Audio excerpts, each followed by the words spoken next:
What's up, guys? Zach here with your Monday, April 13th workout. We have 4 pieces to get through today. I'm going to take you through the format and intent of each one. Follow along with the videos. We'll prescribe modifications as we go. To begin, we're going to start with an alternating every 90-second drill. There's 2 complexes in play here. Every interval, though, complete the prescribed work, rest the remainder of the 90-second block, and then move to the next one. We're going to look at 4 rounds total, which equals 12 minutes of total work. Start with 30 double unders and 10 to 15 sit-ups with your feet anchored. Double under work. Think about it as 30 seconds of cardio, high knees work, small plate hops, plate jumps, box jumps, burpees even work for this, or if you have a row or a bicycle, that can be in play as well. For the sit-ups, I am interested in you trying to anchor your feet under something, knees bent, feet flat. If you're able to hit 15, no problem. Encourage or add some load as you go via plate or dumbbell on the front of the body. The second interval is going to be a dumbbell complex, and we're after 6 dumbbell deadlifts, 9 dumbbell front squats, 12 steps of a dumbbell front rack alternating lunge. Increase weight every round as you have this. I'd recommend exploring it with whatever prop you do have first, seeing where you're going to fall with it. If you're unable to increase load, feel free to increase repetitions, 2 to 3 per movement as you go, or try and complete the complex a little bit quicker without resting during it. But again, back and forth between the 2 pieces 4 times through each one. The second interval is going to be a one round through of work, all to be done with a single dumbbell or kettlebell. We're going to start with 30 single dumbbell hang squat cleans. This is all done from the hips. Focus on getting underneath the bell. You're welcome to hold it in the rack and go through the squatting motion, or clean it to the rack and go through the squatting motion again. Into 15 jumping lunges. Feel free to take out the plyometric piece or the actual jump between this and work 15 alternating lunges. That moves to 30 single dumbbell power cleans.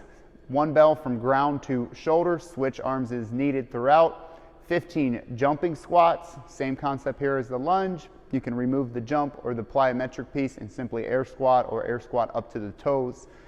30 dumbbell overhead lunges, preferably a reverse step with this. If you need to walk it out, you can walk it out and or hold the front rack, or do a simplistic, just a body weight lunge for this works as well. 15 broad jumps.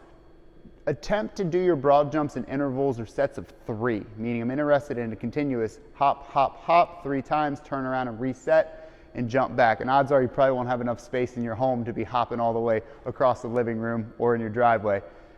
Finish with 30 single dumbbell thrusters, full squat to overhead. Try and do bigger sets here per arm before you switch, maybe even 15 and 15. And the buyout for the workout today is an 800-meter run. More of a recovery style jog. If you have some gas in the tank, give me a moderate effort, but budget yourself 4 to 5 minutes of running time. The core complex for the day. We're going to look at 1 big round here. We start with 60 bicycles. Focus on the shoulders staying off the ground, keeping some continuous pressure through the middle of your body and fully extending the legs every time. That goes into 30 lying leg scissors, just alternating your legs. Every time up would be 1 repetition. 20 straddle taps with the legs up and parted. 10 lying leg hip lifts. I should say lying hip lifts, and finish with 60 bicycles again. There is an optional Olympic lifting piece today as well, which will focus or center around the snatch, the barbell snatch. Run a clock for 1 minute and 15 seconds, and that'll be our interval to work. Work through 7 rounds of this, making subtle or small increases as you go. That's a lot of opportunities. Every complex will consist of a panda pull, a snatch, and a hang snatch. So 3 movements inside of each complex.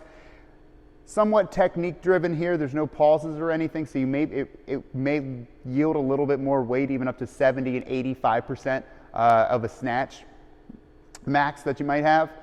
Once you climb weight through 7 rounds, we're going to finish with 3 to 4 sets. I want you to work up to a heavy 3 reps, so whatever set scheme you need to get there, of 3 reps of a snatch grip RDL that's tempoed. So I'm interested in an 8 count down today. That's super slow, takes a long time to descend to the bottom, really feeling out the hamstrings, building some strength in that stretched position. Show control at the bottom, give me more of an explode back up and minimize time at the top, right back into your next hinge. Climb weight through that one as well, but focus more on the tempo.